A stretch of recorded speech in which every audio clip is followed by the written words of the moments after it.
بسم الله الرحمن الرحيم والنازعات غرقا والناشطات نشطا والسابحات سبحا فالسابقات سبقا فالمدبرات أمرا يوم ترجف الراجفة تتبعها الرادفة قلوب يومئذ واجفة أبصارها خاشعة يقولون أئنا لمردودون في الحافرة أئذا كنا عظاما نخرة قالوا تلك إذا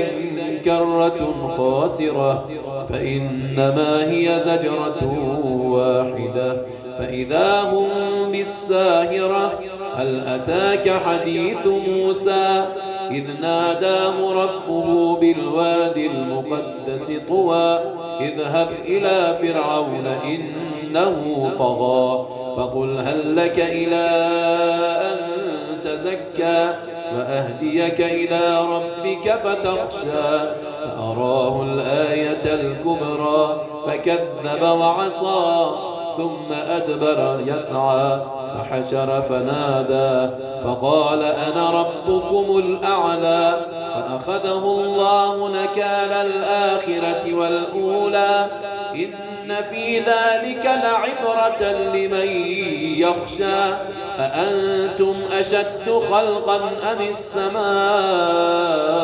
بناها رفع سمكها فسواها وأغطش ليلها وأخرج ضحاها والأرض بعد ذلك دحاها أخرج منها ماءها ومرعاها والجبال أرساها متاعا لكم ولأنعامكم فإذا جاءت الطامة الكبرى يوم يتذكر الإنسان ما سعى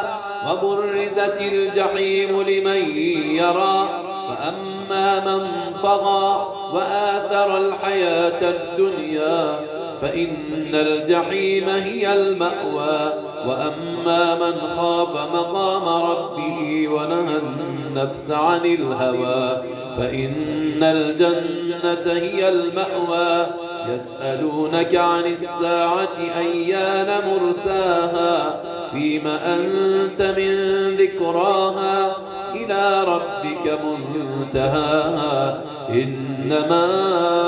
أنت منذر من